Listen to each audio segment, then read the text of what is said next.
I narrowly escaped being pregnant. You are not the father. Hey, I'm Marcus. I'm Atrax. And I'm Nick. We are working class nerds. Cue the intro.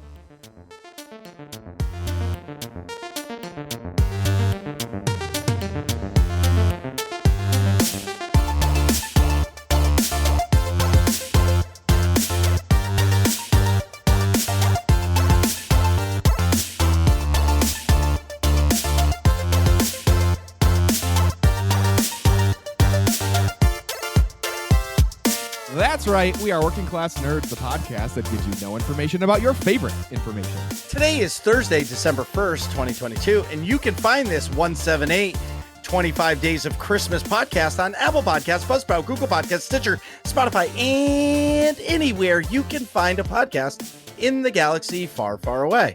You can also find every single Working Class Nerds episode on YouTube. Just search for the Working Class Nerds podcast or go to youtube.com/MarcusB814. Click on playlists, click on Working Class Nerds, and boom! Every episode past and present right at your fingertips. You can watch me completely fail at video games Tuesdays, Saturdays, and Sundays at twitch.tv/MarcusB814. And you can watch me play video games every single Monday night at 8:30 p.m. Eastern on twitch.tv/NickVern51. You can watch me continue the Monday Night Vibes at 10:30 Eastern on twitch.tv/A_Atrax. And you know you can find all of us on all the social medias. MarcusB814. Atrax_A. And I'm at Nick Vern, that's an ACKVR, and in this week's episode, we're heading back to the drawing board and getting into the details of what it takes to be an awesome artist.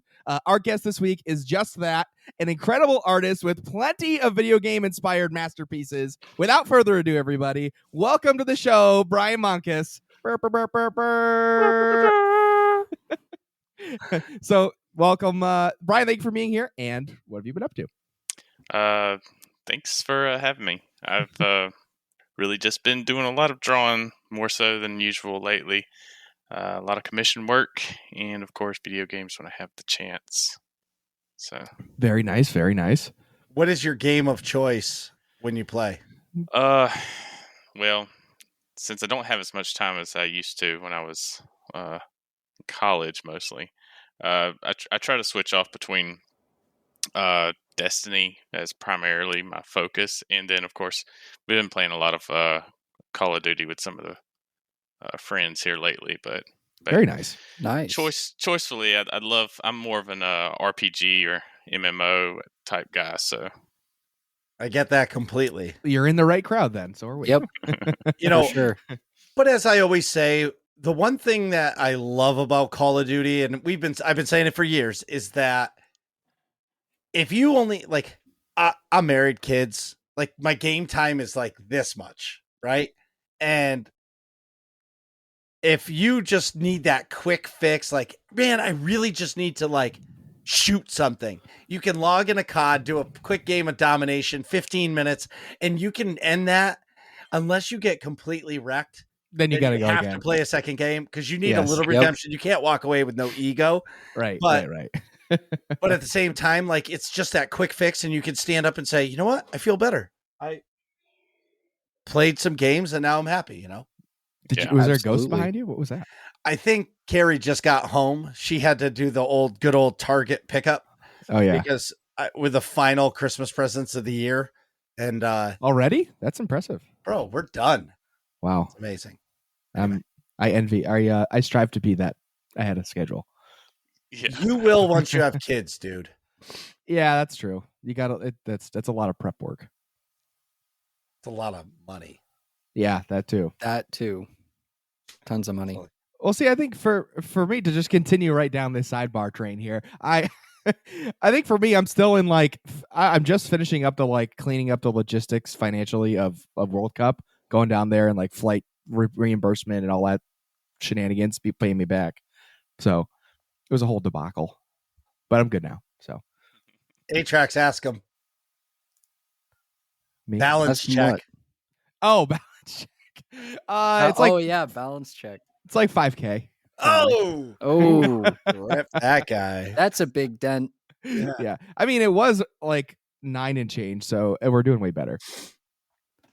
Knocked In a like- good 4K off. In 2 weeks, I think that's pretty damn good. Yeah, there you go. Yeah. Actually, my dad still hasn't not that he's not doing it, but I forgot to give him the total of what he owes me for like plane tickets and part of the house and all that stuff.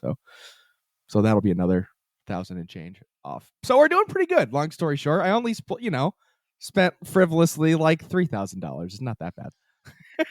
Yeah, that's not too bad. It's only It's $3,000. Just a measly 3K. Pretty great. Yeah. What is money anyway? Yeah. Well, I'll tell you what it is.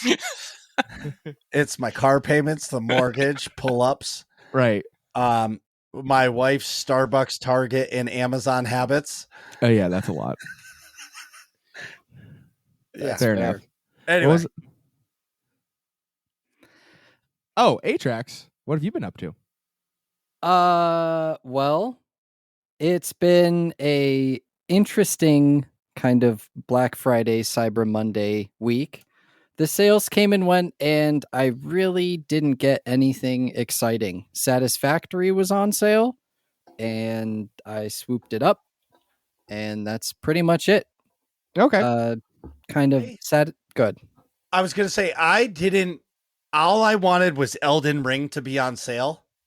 Yeah, and that was not. In the Steam, and it wasn't. It was on sale for the PS5 and the Xbox Series X everywhere. Yeah. Steam, nope. Nope. Yeah, And I was like, nothing. I'm not paying $60 for a game that I'm going to play twice, and I'm going to Right. break a controller playing. So I'll wait until it goes on sale. It's going to go on sale during the Christmas sale, holiday sale. Yeah. Right. For sure. I would imagine if it doesn't, then I'll send a strongly worded email written terribly to whoever makes the game. Bandai Namco it's from Soft. From Yeah. Sony, yeah. From Yeah. I think. Yep. Yep. Yeah. Soft. So So it'll be so I'll have to write it a strongly worded, terribly written email, but then have it Google translated to Japanese, so they'll read it. It's gonna be worse. Yeah, It's gonna be way worse. yeah.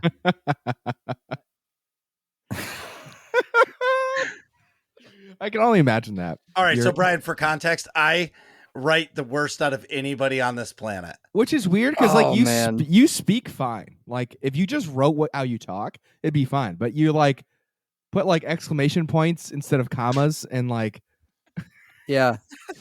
indent like halfway down a paragraph in the middle of a sentence. Like what are you doing? And then he It's sends it chaos. to us like, "Hey, I sent this email. no. How does it look?" And we're like, "Wait, there's a lot wrong with this. What are you talking about? You he's sent like- this?" Right, exactly. I'm like, this looks like you used like the dictation on your phone while you're in a wind tunnel with all your windows open driving on the highway. Yeah. Like Your Bluetooth headphones are dying and it's trying to catch what you're saying. right. Yeah. Yeah. Wait, I just like changed ideas halfway through that sentence. I started off in a wind tunnel and we went to like a car driving down the highway, but you get my point. If I'm calling out Marcus on not making sense in an email, I can't also butcher the sentence that I'm making fun of him in. But anyways, Atrax, you were talking about what you've been up to and Yeah. all the So- not so satisfactory sales. Well, actually, in a way, what I did get was satisfactory. But You know. that one's going right in the database. Yeah. Right in the database. We just lost a bunch of listeners on that one. Yeah. Oh man, the data just dropped right there. Oh, Yeah, but I picked up Satisfactory, although I did see that Need for Speed Unbound comes out today. Right now, I think sometime, I don't know, in the next couple of hours as we're recording this episode. So by the time Sweet. this episode is out, Need for Speed Unbound will be out. I haven't seen a whole lot about it other than the trailers, and I'm just going to go in it with an open mind because I enjoy racing games. I'm excited. If you have Game Pass, you have EA, you get EA Play with it. And so you can play the game for 10 hours. And then if you upgrade your EA Play, then you can play the game for, I don't know, ever, I guess. Wait, I don't really know. I have Xbox Ultimate whatever. Yeah. So I can't. So all I can play the game is for 10 hours. Yeah. And then you Okay. either buy it or you upgrade EA Play, which is, All right. EA's Well, own specific I'll probably thing. play it for 2 hours and then see you later. Well, yeah, right. Yeah. There you go. I'm But watching the trailer right now. yeah, it Is- looks kind of more animated than the other ones. Like they're going for a more cartoony kind of street Almost- racer vibe. It's almost cel shaded ish, kind Yeah, of. like Yeah. the characters are. It reminds me of remember the NFL Street Games or whatever it was called. Yeah. Oh, those Yeah, are that's a so good much call. fun. Yeah, it's kind of like this art, kind of like that art style. Yeah. Oh, Looks those were fun. Have could, you beat played any of people the up. Need for Speed games, Brian? I have not. I think a friend of ours he's really big into like any kind of racing games or Oh, okay. anything. He's probably waiting for this. But I haven't played any in quite a long time. Fair enough. Oh wow! So you bet on the race, and if you win, you get money. So Right. it is. It's like street racing. Yeah. I think that's how the Need for Speed was way back when. I played Need for Speed Most Wanted on PS2, and I actually won a video game contest playing that game. Believe it or not. Ooh. I think I've told that story on here before, but I'd happily go into that if you'd like. So I won. Actually, I have it right here. Hold on. He still has the trophy. No trophy. The 2-time. So I won a. What'd you say? He called you the 2-time The 2-time.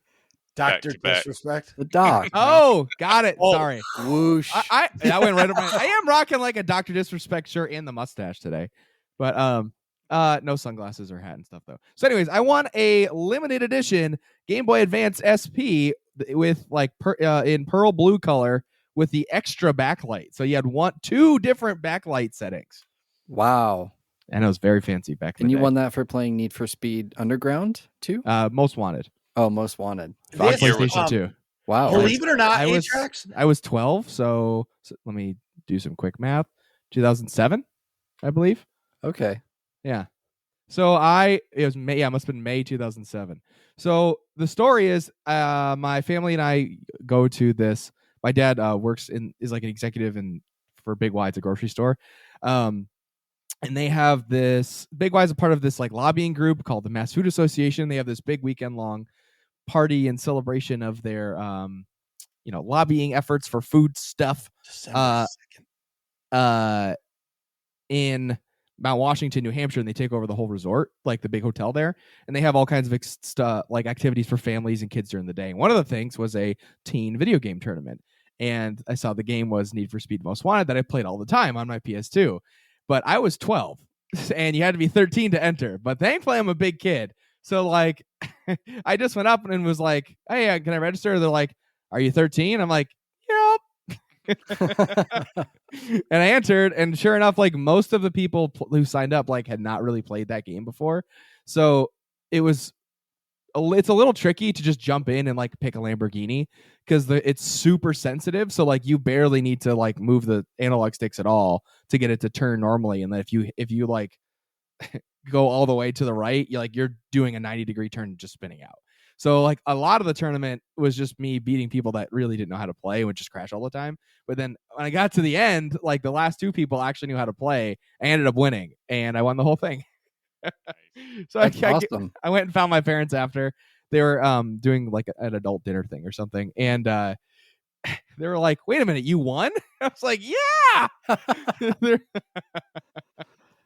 That's sweet. That's my You claim to won fame. something for playing video Video games? games, and in that tournament you weren't even really supposed to be in. I was like, yeah, because I think the kids tournament was like a Wii game or something stupid. So I was like, I'm not doing that because I'm going to be terrible at it with like the Right. I don't know what game it was, but something involving motion, like you had to bowl or something. I think it might have been Oh, okay. literally Wii bowling, and I'm like, I'm not doing that. I'm playing the game I'm good at. Damn it. Yeah. It'd been great if the loser stood up and was like, "This kid's not even 13 years old." Right. Yeah.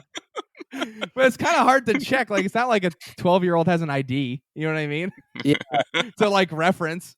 Like, and if I Right. called my parents, they'd just be like, yeah, he's 13. Of course. Yeah. Like any parent would, right? Right. I mean, I did ask him. I was like, "Hey, I'm supposed to be 13, but can I enter this? Like, if they let you, I don't care. Just say you're 13. No one's gonna know." I'm like, all right. Yeah.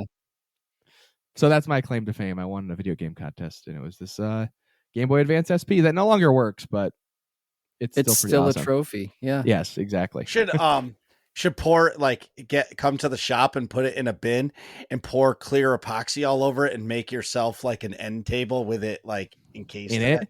That'd be cool. Yeah. That'd be It's a pretty good sweet. idea. I think I will do that actually. You could at least like something, like a little Or you could trophy piece or something. in like a thin one, and you could make a wood frame for it and hang it on the wall. Yeah, that'd be cool too. Because this thing opens up to almost 90 degrees. So it doesn't have to be like a big thing. Yeah. Sweet. Sorry. Anyways, what else is up there with you go. Atrax? Yes. So, right. Meanwhile, So back at the Need for ranch. Speed, yeah. So I'm excited about that, but there's, Nick, a couple episodes ago we talked about how like shows need to get their act together and organize them and spread them out throughout the year. Well, now it feels like I'm in that mode because I just mentioned Satisfactory, all these game sales, Need for Speed Unbound. I got gifted New World, and I think tomorrow will be 2 weeks, and I've got 50 hours. Whoa. Damn. I mean, yeah. I've just been running around and cutting trees and mining ores and, killing turkeys and rabbits and other stuff. My wood cutting and my mining are up to like 100, and all those crafting skills and everything like that. I've just been mad grinding it. It is a ton of fun. Finally, the pickle party was too big, so they actually made another company for more casual players like myself who just want to run around and craft and not really get involved in the wars. Makes sense. So I'm in it's called Pickles versus Environment, and I'm in the Pickle versus Environment crew, and we just run around and harvest whatever. And I think they did have quite a big group for a mock war that was yesterday. And I sat in the Discord call and just watched them. It was really cool to see everybody getting together and fighting a war on behalf of the Green Pickles. That's defending our territory. That's awesome. Yeah. For the record, 50 hours divided by 14 days is approximately 3.57 hours a day of New World. Right. Yes. A lot of hours. A lot of hours a day. Pretty much come home. Marcus, why are you shaking your head like you haven't done that before? I knew that was almost 4 hours when he said 50 hours. I didn't even need the calculator. Well, I wanted to use the calculator, I guess. Okay. I'm just he wanted to be sure. Yeah. My number crunching senses. I'm sorry. The numbers kill me. Like I can't. Like it's. Sorry. Should I set it in your language? If I said it was 3 5/8 hours, would that be better? Yes. Anyway. Well, that's awesome. Atrax, I do have a question for you. Yeah. Have you been playing Dragonflight? So, yeah, I've been trying to. Like everybody else, or I shouldn't say everybody else, but like a lot of people, I've gotten the bug where you kind of have like the entrance, you do all the like entrance introductory quests, and then you go and stand on this dock and talk to somebody, and there's supposed to be a boat that shows up. And there's a little timer that will tell you, hey, the boat is supposed to show up. And then that timer ticked all the way down, and it said estimated arrival time unknown. Interesting. That's weird. And it was just there. And I was like, well, I don't want to have to, and I didn't see the timer tick down. I just got there, and then I did the quest, and then the timer popped up, but instead of a timer it said estimated arrival time unknown, or whatever the official wording is. And I asked people, hey, how long have you been sitting here? Some people were like an hour, and I said, why would you wait that long? Right, yeah, that's what I said. So I was like, well, screw this, I'm going back to New World and cutting down trees and whatnot. So I did that a couple of times, like throughout the past few evenings, because it came out on Monday, and I didn't right away. I wasn't like super focused on it because I was doing some other stuff, which I'll get into in a moment. But I every time I tried, it was still just estimated arrival time unknown. And I was like, all right, well, I'm not gonna wait. I'm just gonna log in every like hour and a half. If the timer is there, I'll wait for the timer to tick down and just watch YouTube videos or whatever. But then if I see that I still have the bug, I'm just dipping. Yeah. Well, that happened maybe 5 or 6 times. Log in, same issue. I logged in the last time, and right as I logged in, I saw the boat pulling into the harbor. And I was Wow. like, yes, right on time. Perfect. So I walked across and then I played for, I don't know, I've played maybe 5 or 10 hours since I think, what was that, yesterday? Yeah. So maybe it's only more like 2 or 3 hours, but it felt like 5 or 10 because the intro zones in Dragonflight are really awesome. You right away get your dragon riding within the first, I don't know, 10 minutes or so. I'm not going to spoil too much, but it is a lot of fun, and I think it is a really, really good move for Blizzard and for WoW to release this expansion because That's the awesome. zones look great and the class looks great. Sweet. Yes. But last final exciting thing for me, and probably the biggest, I haven't had a whole lot of time to get into Dragonflight because this week I started a new job. Let's go. Yes. Woo! Hell yeah. Woohoo! Back on the working class grind, putting the working class and working class nerds. Less nerd, more working class. But yeah, so I work at a warehouse and we mostly work with like metal tubing and piping and stuff like that for, HVAC systems and Sweet. all of that. And I work in the warehouse, so it's mostly just packing orders and getting the right parts for orders and all of that traditional warehouse stuff. The crew is really great. It's actually at the same building that I used to work at, but it's a different company. So the company that my old company moved across the country before COVID. And so then that's when I started streaming and really getting into content creation. And so when that company left, a lot of the people stayed behind because the company coming in said, well, hey, we need now warehouse workers because it's going to be a warehouse and you all have warehouse experience. So Right. and you probably don't have a job because your old job just moved across the country. So if you want to work here, then hey, why don't you work here? So then I said at the time I said no, I'm not going to because I'm gonna get into content creation and all that stuff. But now I said, well, it'd be nice to have a little bit of extra spending money for these wonderful Cyber Monday, Black Friday sales. Now we've got spring break sale next year. I got to save up for next year, but that's okay. Yeah, it's 40 hours a week, 7 a.m. to 3:30, which is awesome because I can get off work and come and do video editing or the podcast or whatever else I want to do.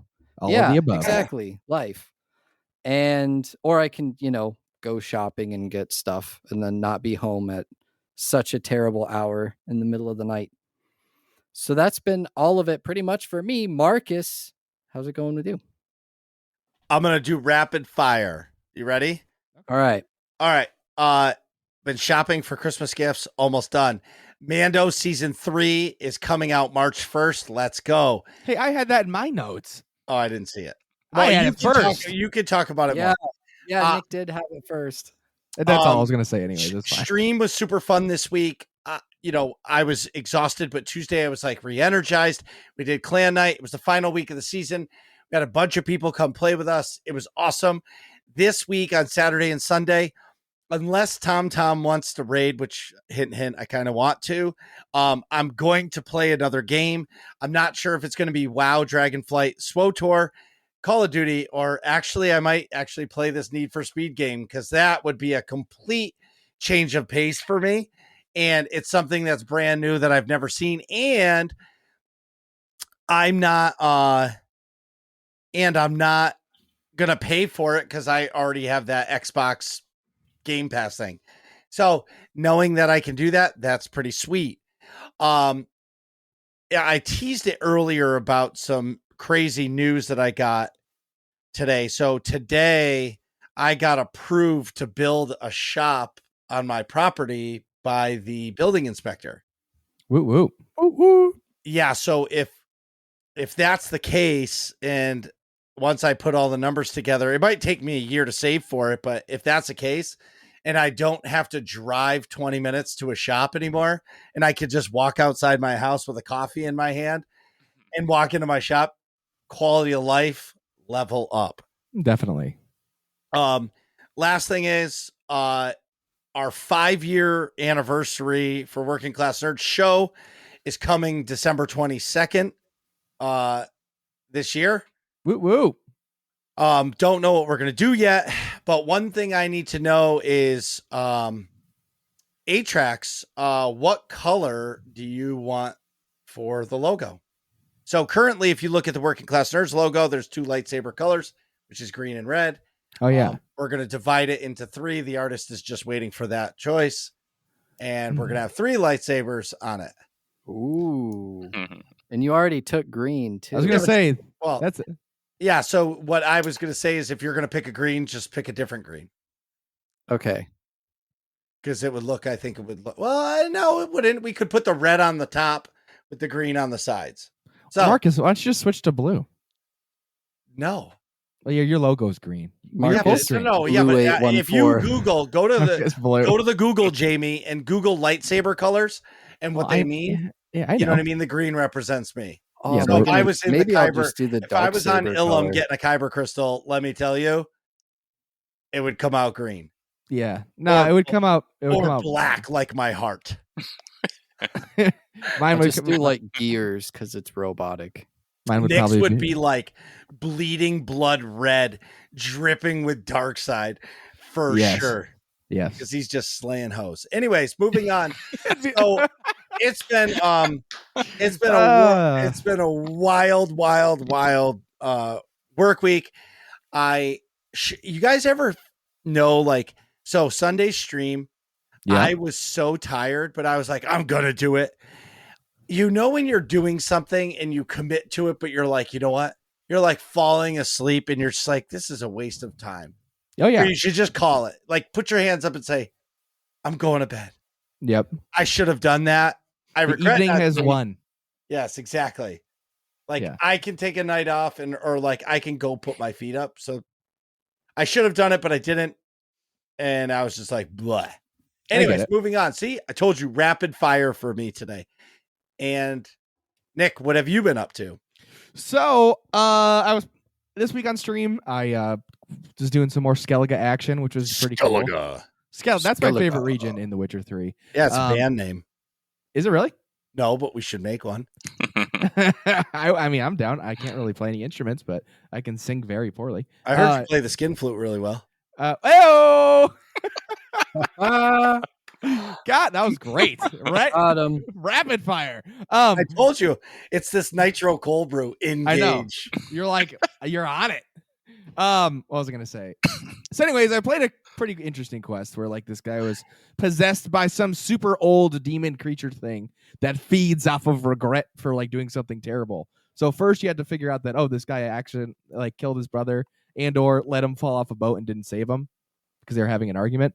And then this thing like attached to him because of the regret. And then he was doing weird shit, talking about how like the creature was like whispering voices in his head and telling him he was like a god.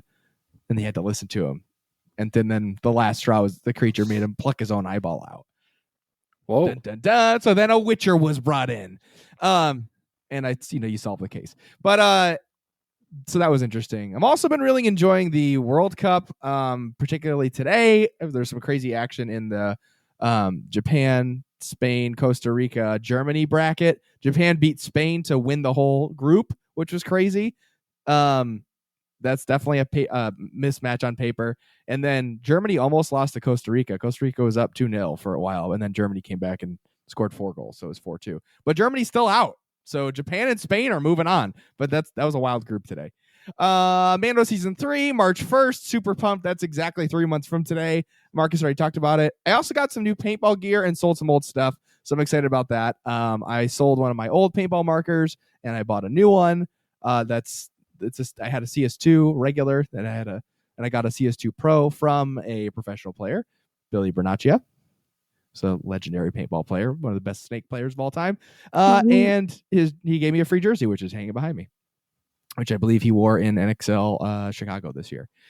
And Guardians of the Galaxy Volume 3 trailer released today. I did not get a chance to watch that before we started recording, but I'm excited about that movie.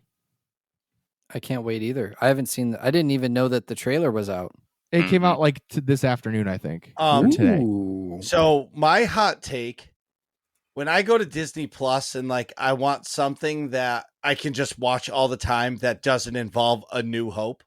Okay. Because like that is like my go-to feel-good movie that I can watch day or night, morning, like whenever I can put New Hope on and I'm happy. You know what I mean? Yeah. Like some people say theirs is The Matrix. You know what I mean? Whatever it may be. Yeah. You know, Jacob's would be My Little Pony, but like, Right. Mine's Rush Hour 2. Okay, so exactly. That's a great movie. I forgot about that movie. That one gets me every time. But that's what I'm saying. Well, Good the call. other, well, you guys know my other go-to movie is always and always will be Hitch. Like I love I don't know that why movie you so love much. that movie so much. I can tell you why, because the fat guy is the man. Fat guy. Right? Got it.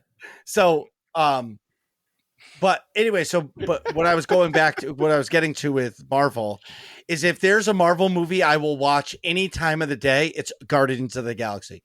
It doesn't matter which one. I will just put it on and I'll instantly be happy. I don't know if that Star-Lord is like my secret, like if I was a superhero, he would be like, I would be like him. You know what I mean? Kind of a thing. Yeah. Or if it's the soundtrack in the movie, because those movies, I don't care what part of that movie is. The music is so good that it just makes me love it. It is. And I just like the fun vibe. that's what I was just going to say. And it's Like always a fun vibe. And note to self, watch the holiday special. I watched that actually too. It's fucking awesome. It's pretty. It's very 80s. Yes, and that's what it's amazing. Old school holiday special, super cheesy. It's awesome. Yeah, but that's the I point. liked it a lot. I know that's the whole right. I liked it a lot. I played the Guardians game and it had the same vibe to it. Obviously it's not as much charisma as the movies, but the game still holds up pretty well, at least in comparison. That's good. I think I want to play the Guardians game, but the one thing that I think would turn, like, I can deal with somebody else voicing Star-Lord, but you can't change Rocket's voice to me. And it's not the same voice actor as Rocket, and that would get me. Yeah, you need Bradley Cooper. Yeah. Rocket is the best. Yeah. You need at least somebody pretending to be Bradley Cooper. So like, you know what I mean? Yeah, I was going to. Like, you know how voice actors do that? They'll like mimic a celebrity all the time. Our break sound. Can you imagine how great of a voice actor you'd need to be to mimic Bradley Cooper doing Rocket? I bet you somebody can do that. Yeah, no, I'm sure. So I'm going to go down the rabbit hole. So way back in the time machine of the podcast, Holly Fields was on the show. Yeah. She's a voice actor, and real actor, but her job, screen actor. Don't say real actor.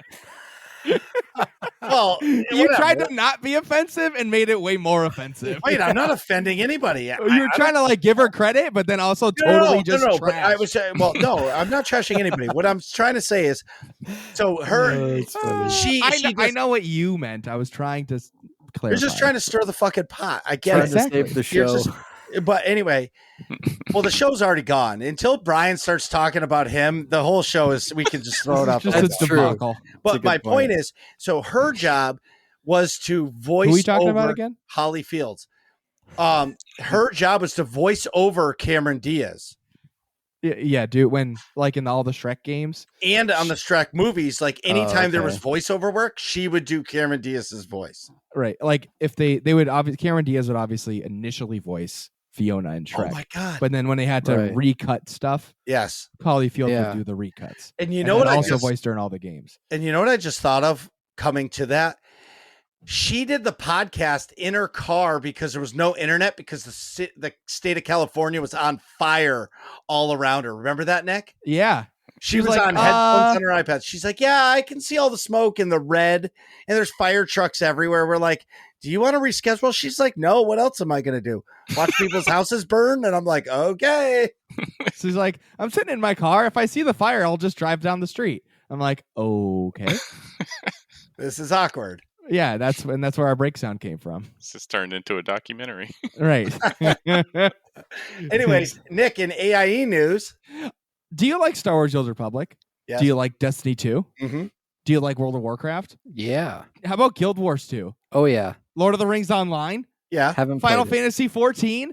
Yeah, sure. Well, AIE is the place for you. We have a guild calendar with many, many fun weekly fun nights, also known as mandatory fun nights, where the fun is mandatory but attendance is not, where people get together and play all these games together in a fun, welcoming, all skill levels included experience, and it's awesome.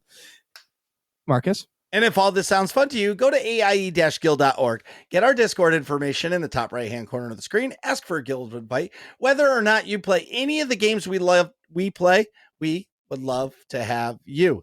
And I think this is a record for the opening section of our podcast, like ever. Yeah. So I'm going to ask Nick if you need to use the bathroom, but I don't know if you actually do. Well, either way, we'll be right back. Jeez, Nick, hurry up. We're trying to finish this podcast. And we're back. Hear ye, nerds community. Today we are discussing no stick figures or finger painting, but rather artistry of the highest order. We are talking to none other than Brian Moncus. Don't ask me why I wanted to do that voice, but when I was writing the notes, I felt like I needed to be a crier from the medieval times. Oh, absolutely. Hear ye. Indubitably. It's I can't make that voice. I'm sweating from the caffeine. So yeah. Anyways, so Brian, so take us through, like, how did you initially get interested in art? Like, I'm assuming when you were a kid at some point. Yeah. Or maybe in adulthood. Yeah, so that's typically how some of the first questions. I think for most artists, or I say people that practice art on a regular basis, or have some kind of interest in it, it usually starts when you're young. I remember some of my earliest memories are just drawing, and I still actually have them. I should actually bring those out one day when I do something like this. But like drawing Ninja Turtles, and the Batman movie with Michael Keaton had just come out. Oh yeah, when I was a kid, so I was all into Batman. Dino Riders. Does anybody remember that? Dino Riders? No, but the Maybe Google if I I'm sure see it. does. Yeah, Google that. G.I. Joes, all that stuff. But yeah, so like a lot of that, and then of course gaming came around, Nintendo and Atari, and then that developed from there. Went into Sega, got big into Mortal Kombat, Street Fighter, and actually started drawing. That's how I learned a lot of anatomy when I was younger, as I was drawing like GamePro covers and things like that, EGM magazines. Oh yeah, Electronic Gaming Monthly. Yep. But yeah, it just kind of developed from there. That was the start, I guess. I remember being a kid, I couldn't wait to go to the store and buy the new EGM, or what was the other one? There was another one, Eurogamer.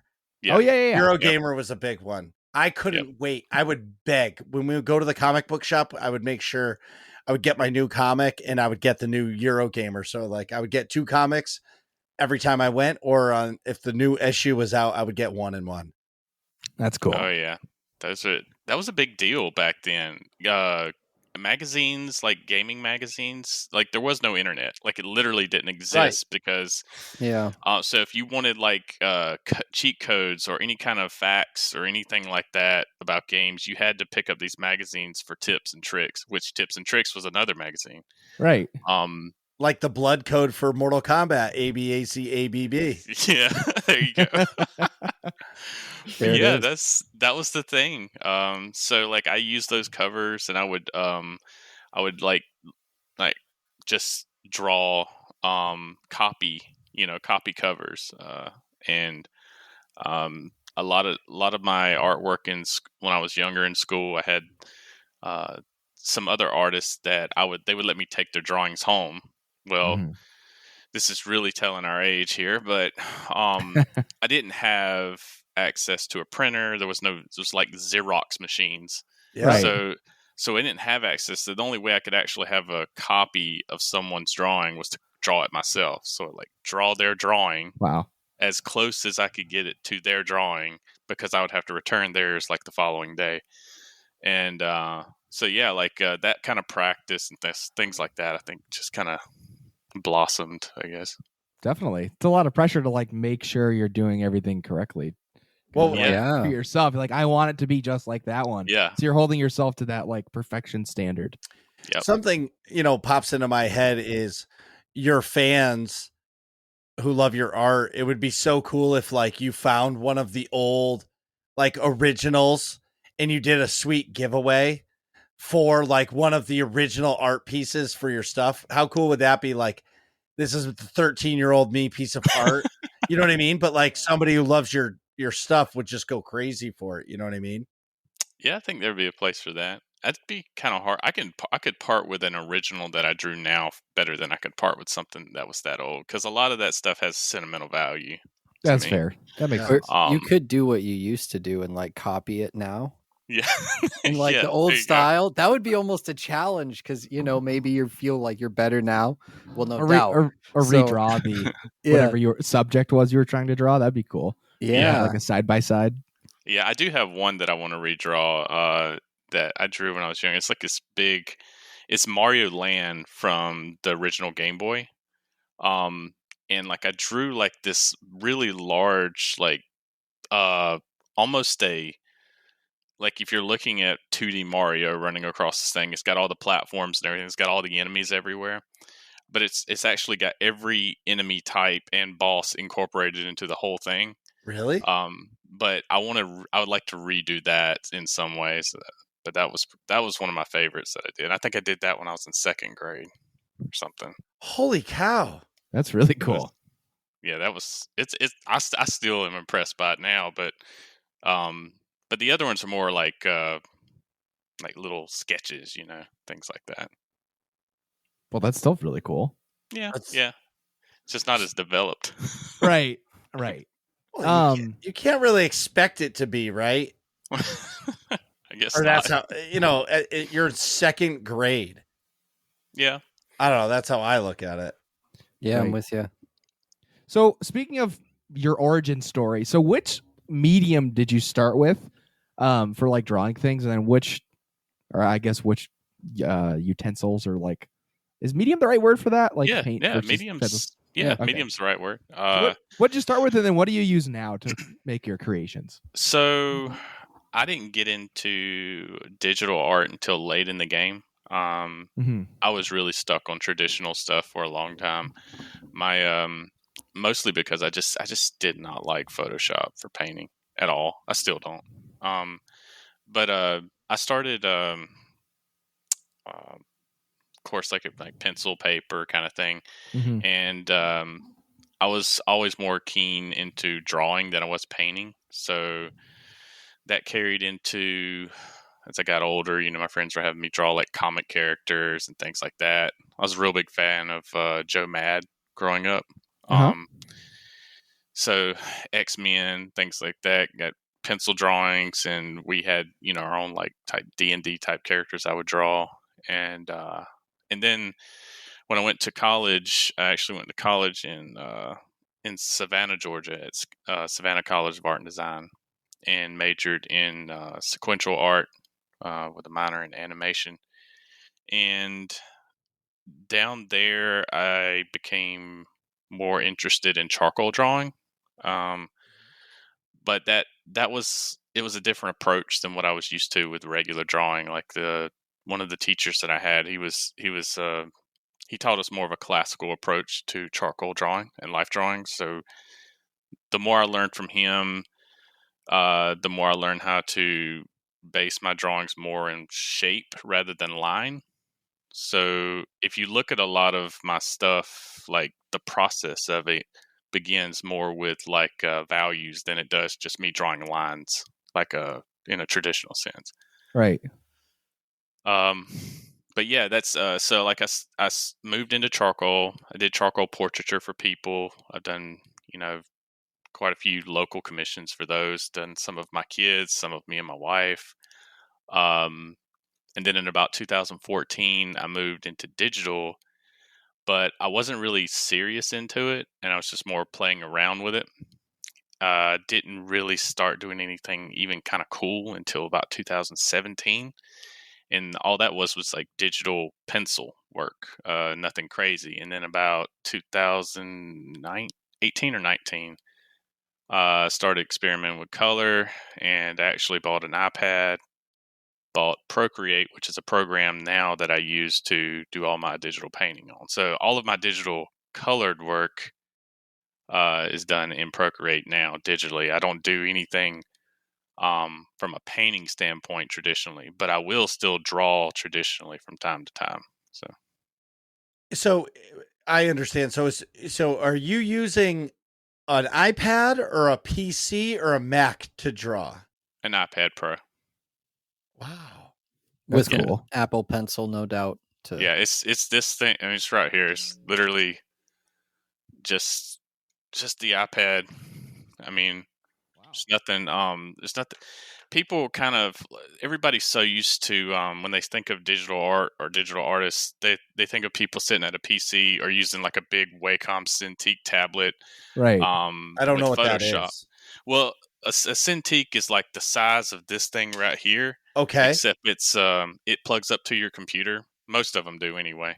And you're literally drawing on the screen while like Photoshop is say running on your PC, but you're seeing it through this display here.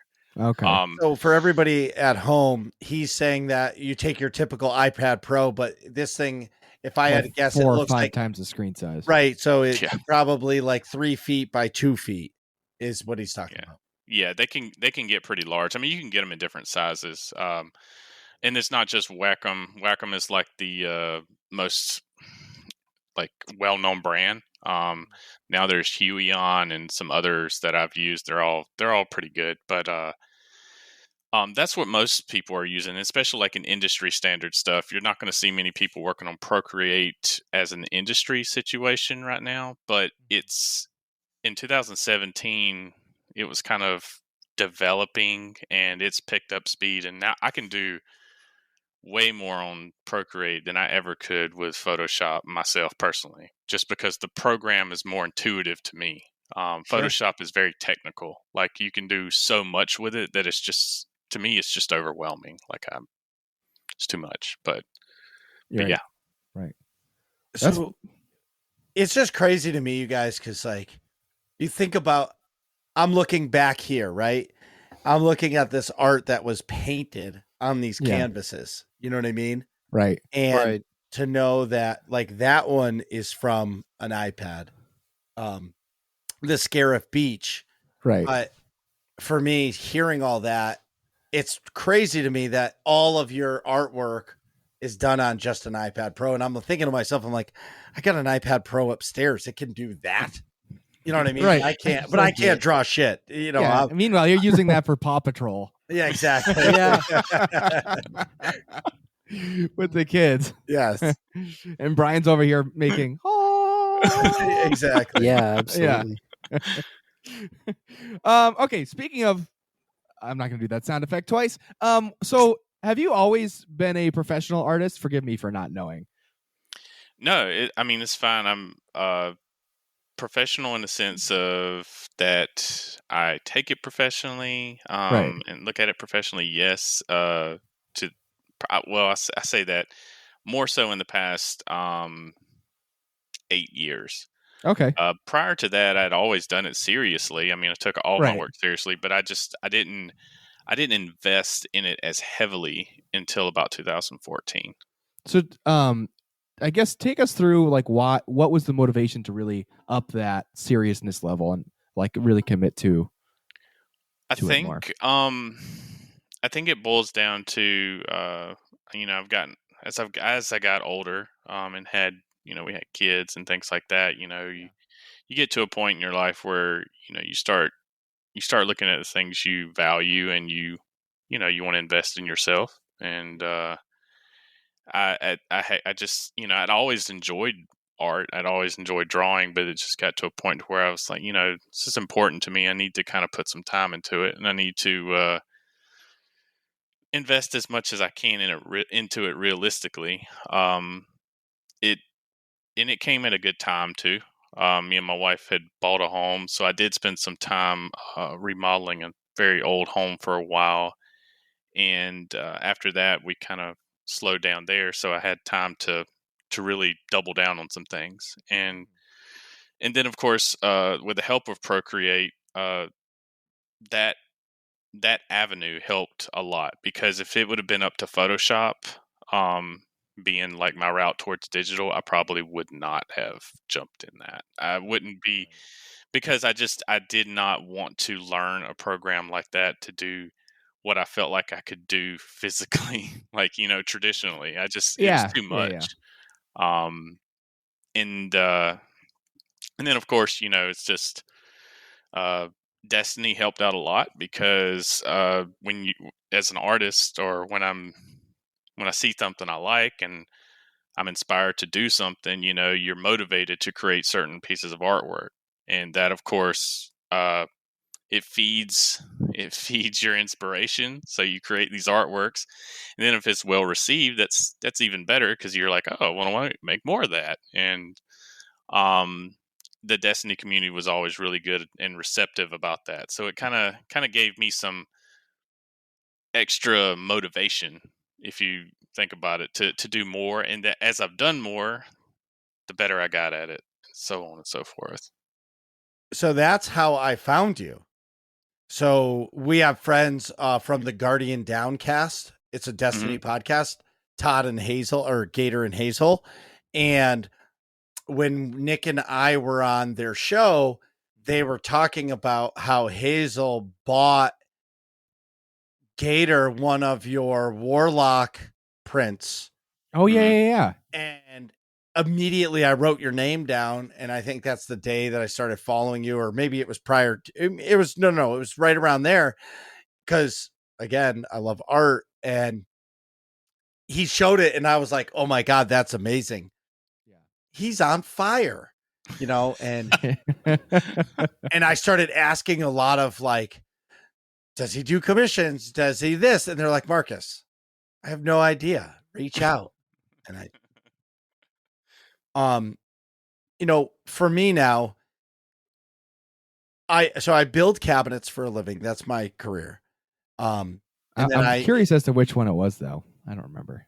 I don't know. It was a Warlock on was a fire. while That's ago. all I remember. I know which one it was. I have a feeling I know which one it was. So for me, I stream 3 nights a week. We do the podcast every week, and I work for myself, and as many hours as I could possibly do. How many hours a week would you say you spend drawing? So it comes in waves, because, like, right now I do work a full-time job. I'm actually a mortgage lender at a local community bank here. I haven't always been a mortgage lender, but it's something I moved into about 5 years ago, and that's the majority of my time. So my afternoons and my mornings, and then my weekends sometimes have some free time, and that's split between family time and extracurricular things. So I try to get in as much as I can, although, from a standpoint of mental exhaustion, um, I have to kind of pace myself, because there are days where, if like the weekends are great. Like, if I'm sitting here, I'm so motivated. I get up, I get my coffee, and I can have my little quiet time, whatever, and then I'm ready to go. Now, if I'm coming home from work, um, some days I have more energy than others, and then sometimes I just need to relax. Like, I need to, like, zone out. I Art do. is an escape for me, but it's also mentally taxing, because when I'm working on something like that, there's a lot of thought that goes into everything. There's a lot of mental energy, and even though I'm excited while I'm doing it, I can't be that on point all day long. And then, so like it just comes in waves. I mean, if I had to just put a like a mark on it, I'd say like in a week's time, I probably put in 6 to 9 hours on average, sometimes more, you know. Sure. But yeah, and two, with commissions coming in, like I try to stay as busy as I can on those. I have to take breaks, small breaks after each one, because it's sometimes it's just a lot to get them done. But yeah. My follow up to that is, with the commissions, how many do you usually take on at one time? Right now, well, for a long time, I didn't take any commissions. Yeah, I know that. I got that message. Yeah, I got the talk to the hand, Marcus, because I'm not taking commissions. I just there was so many people asking for them, and if I was doing it full time, sure, like I could just take them, nonstop.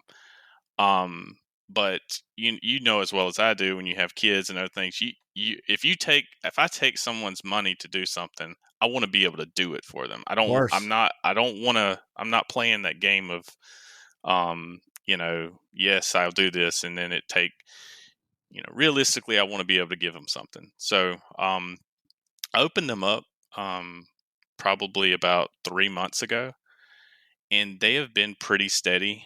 I've tried to not advertise it as much and let them kind of trickle in, so that I'm not like getting all these requests and then me just say like, all right, well, my commissions are 6 months out, Right. So right now I am a couple of months out, but it's just mostly due to the fact that some of the commissions I have coming up are larger commissions. But those, I don't even, what was the original question? I know it had something to do with commissions, maybe. No, it was the follow up was, how booked out are you? How booked out? Okay, yeah. So yeah, about a couple. Right now, I'm about 2 months out, and I say that not like exactly 2 months. I Sure. just mean like in my head, if I'm thinking about the work that I have to do on each one leading up, I could probably say within 2 months I could start on the next person that requests one, or that actually commits to one. And that's me being generous for myself too. Like if I'm just talking time here, I mean, obviously it's a lot shorter, but I'm not going to kill myself every single day to get something done when I'm coming off of work, so What? Do you like Star Wars? yeah. Have you ever? The Mandalorian helmet with Grogu Yeah. on it is one of the pieces I was eyeballing. Like, that's Yeah. wicked cool. That and the Cuphead Devil, if I may continue on the sidebar. I was like, damn. But there's a lot of great stuff, obviously. I'm just scrolling through quick. So sorry, Marcus. Well, no, because so as we're doing this podcast, he's saying he's a couple months out, but I'm thinking like, okay, because it's about to be 3 months, because I have 2 things I really want done. And I'm being completely selfish here, because I have everybody listening, you need to know how much I am enjoying listening to this conversation. And Brian, this is amazing to me, because like all of these people on my wall, I know personally, I've met them or spoke with them. I met, our friend Cameron, who did our original logo. Yeah. He works for Lucas Oh, Arts. wow. Now, when I met him, he was just a Disney artist. And I say just a Disney artist, and I don't mean it like that. And when we went to get merch, we submitted the logo, and they were like, buddy, you have an X-Wing, a Death Star, and a TIE Fighter. We cannot print that shirt. I was like, it was handmade. There's a hammer, and it says my name, and glasses that say Nick on it. And they're like, we cannot print something that has the Death Star on it. And I was like, yeah, but it's a red edition. They're like, you can. Like, you want one shirt? Okay. We can't mass produce this, Yeah. Right. And then, the fascinating part to me about art is all the different styles. And like the Scarif Beach one, Rob Kaz made that. And when I was talking to him about it, he explained to me that there's only one copy of this piece that has the Death Star floating in the sky above Scarif. Mhm. But George Lucas told him all 250 that were made right now, because it's a run of 495, there could be no Death Star in the sky. But because of they took out the Death Star in the sky, but because the ocean is so detailed, in the first 250, and mine is in that number, I don't know what number it is, you can see the reflection of the Death Star in the water still. Oh wow. And, talking with this Rob in Florida when I was, trying to get my next piece that he was doing for me. And he was telling me this story, and I was like, he's like, Marcus, you have to buy this. Like, you don't understand. George Lucas is the only one with the Death Star in the sky, but there's nobody, like, we're running out of these, and everyone that's you'll ever see after this will always never have the Death Star in the water. And so, it's kind of one of those things. That's So, really cool. Yeah. And for me, hearing you talk about like drawing on the iPad, and I'm thinking to myself, I'm like, were these drawn on an iPad first? And then printed it onto the canvas or whatever. Right. Because like the Scarif one looks like that to me, because, there's some real paint on it, but it doesn't look like it's a complete painted canvas. Yeah. The Christopher Clark, that is all paint. Yeah. And the skill that must go into these are crazy to me. Some artists still, I follow plenty of artists that still do work for companies. Like, they paint traditionally, but their work, it's put on products. Like, there's plenty of Magic the Gathering artists that they don't really do digital. They'll do everything traditionally, and their card art gets produced on the card, but they actually sell their originals. Wow. Or keep them, depending on, because there's a huge market for that. I mean, you're talking about like Magic the Gathering, like real paintings, like their actual originals go for thousands and thousands of dollars.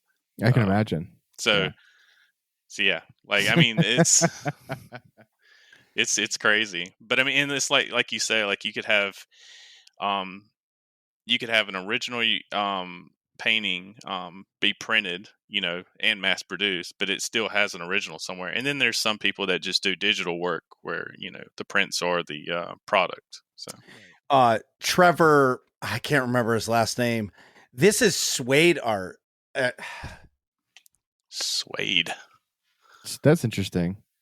So it's Finn on Jakku, where it crashed into the water, and into the sand before it sunk, but it's all suede. If you take it out, the whole thing is soft like suede. How the hell they do that, I have no idea. I've never seen that before. That's what I mean? Neat. And when I met him in Florida, he was explaining it to me, and I'm like, oh my God. And I have to buy this, and it ended up being number 69 of 120. That's pretty awesome. But my long-winded comment is, who's your favorite Star Wars character?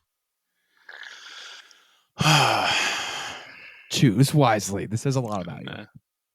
It says a lot about you. I mean, if we're not, I mean, I'm not going to really get. You can get as detailed as you want. Go deep. If you're going into Legends, go for it. That's where my favorite character is.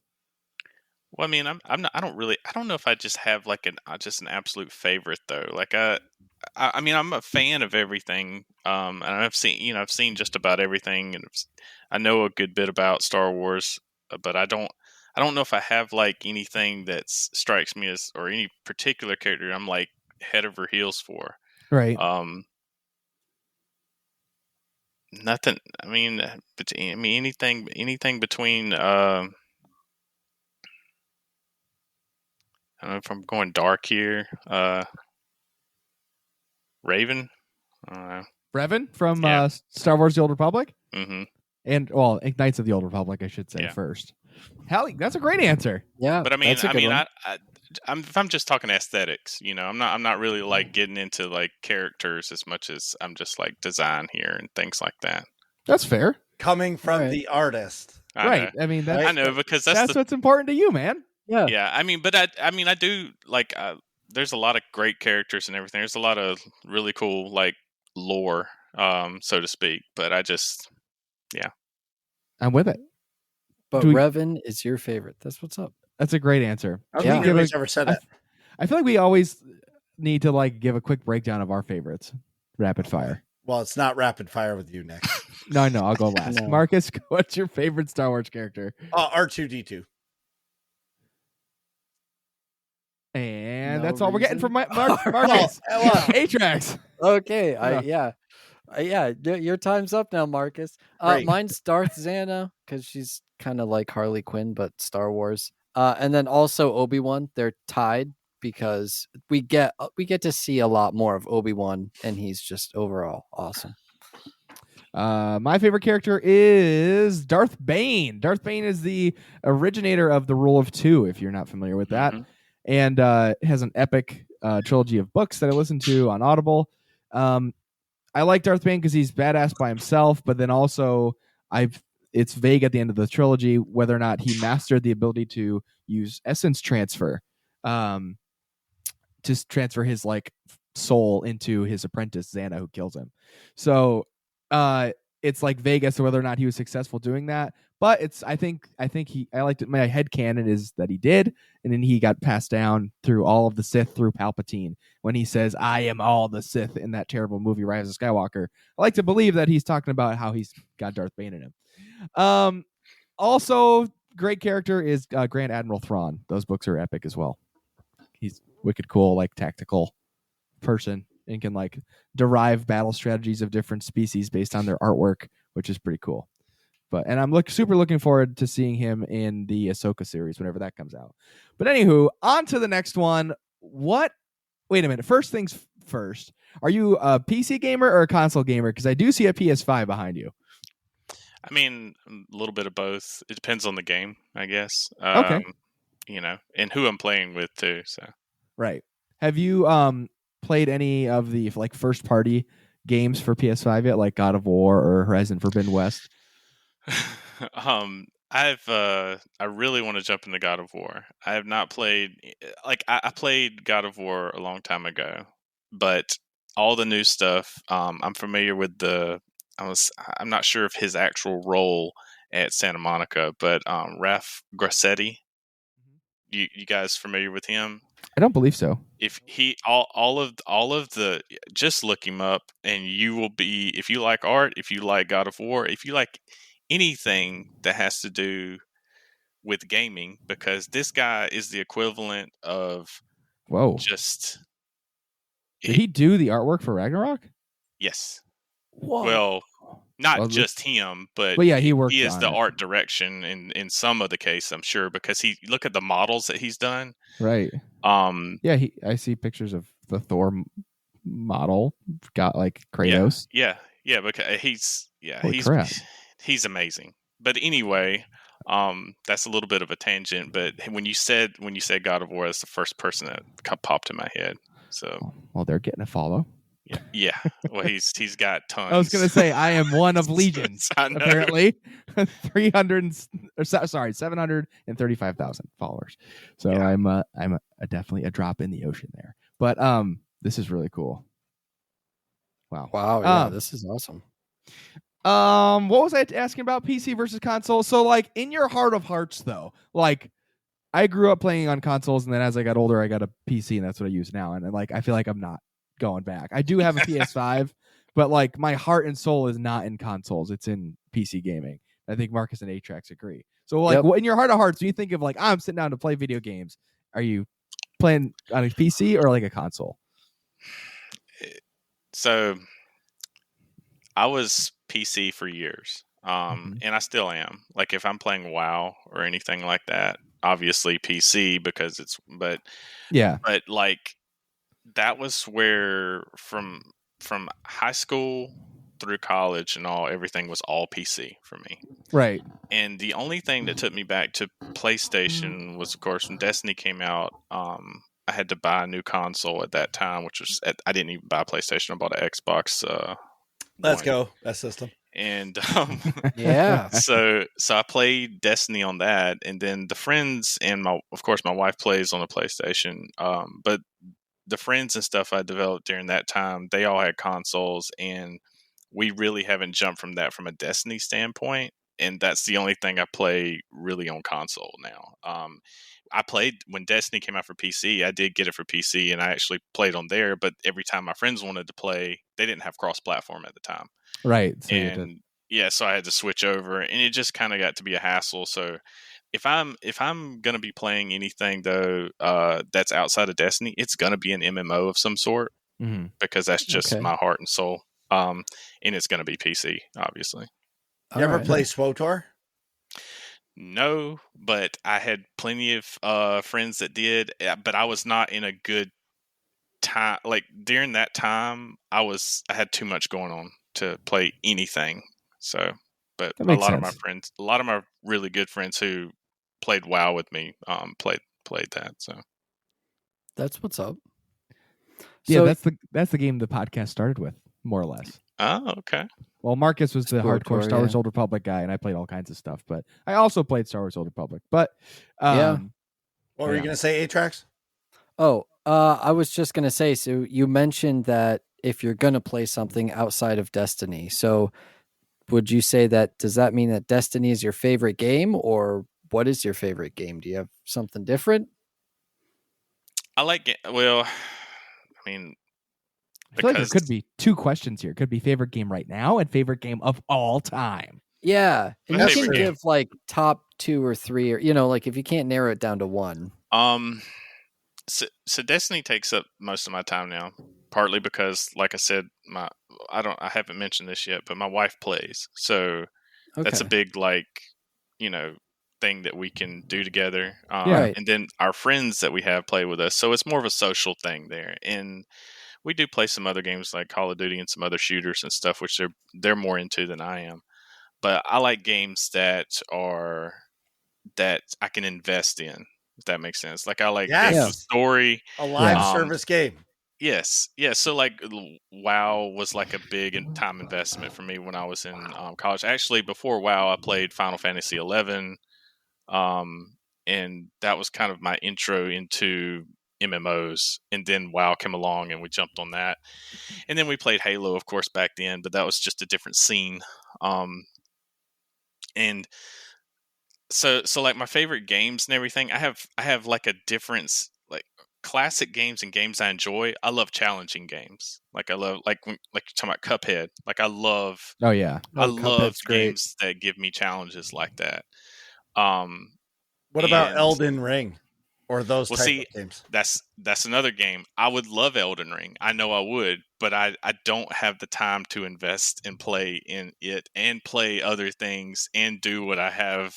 I don't have the time. I know Right. because if I got involved with that game, I'm not going to want to put it down. Right. Yeah. It'd be a problem. It's a great game. I did that with Skyrim. When Skyrim came out, I went and bought Oh it, yes. dude, and I spent like an hour making my character. Like, Oh, yeah. it was ridiculous. Yep. It took forever.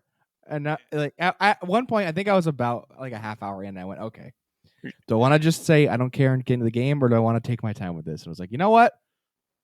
Be patient. I'm going to lose some sleep tonight. I'm making the character. And it's like an hour Yeah. process. Yeah, And then you play it the was- whole game in first person, so you never see the character. right. Exactly. And yeah, the first thing you do is you get an armor set with a helmet, and you never see their face, so it doesn't matter. Yep. But it was like that kind of stuff. Like, but if it's a game that I can invest in, especially with story, like I'm gonna be spending an obscene amount of time in it. And I just get lost in that stuff. It's really awesome to hear you say that, because I am that guy. I played Yeah. Star Wars: The Old Republic only for 7 years. Before that, I played all the Call of Duties and any game, but then my wife was pregnant and I started to play SWOTOR again because I played it for 2 weeks at launch, and I'm like, this sucks. I'm going back to Call of Duty with my buddies. You know what I Yeah. mean? And then Run and gun, spray and pray. exactly. Mhm. Yeah. And what I found that what I liked about SWTOR and now Destiny and all the live service games is it's nice to know that the game isn't ending.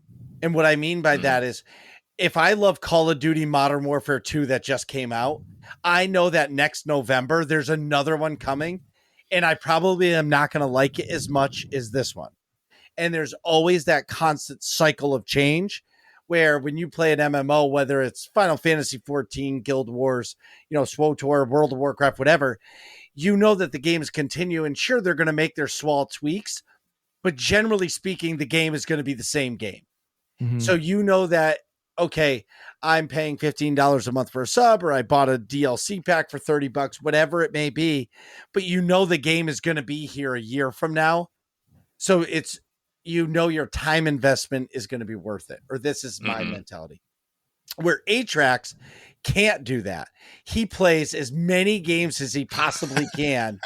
Because that's just who he is. But me, I'm a one-track mind gamer. I can't play the same game every time I play video games for like 6 months. I have to break it up. I can't. I just can't do it. See, I feel like I'm more in the Marcus camp. Although I will say I'm usually like a 2-game kind of person. Like I like a single player action RPG. Although unlike you guys, I don't really like an MMO. I like to really get immersed in the lore. And like when I say this every time, but when I like, so you see XX, Pussy Slayer 420 XXX walking by in your like mythical land of Lord of the Rings or whatever, game it is, Star Wars, something, whatever. Like it totally takes me out of that immersion. I'm like, I was in Star Wars and now I remember that I'm playing a game. So like, I like the single player RPGs better, but I do also like then like a very simple multiplayer game like a Call of Duty or a Battlefield or something like that, where it's like you group up with your friends and like it's like quick, like fairly shallow gameplay, but it's a different vibe. And then I like to kind of have 2 of those that I'm playing. Like I'm playing The Witcher 3 right now and playing Call of Duty Modern Warfare 2. So it's like my favorite time for your gaming time, Nick, is when you finish one of the biggest like RPG games. Like when you finish Horizon Zero Dawn, there's like the 3-week Nick is lost mode because you can't just dive into another story. No, like, I want to talk about that. I don't know what I'm going to play. And I'm like, oh, really? And you're like, I'm just going to play Call of Duty. But then like he'll play it the first night and you can tell he's having a great time.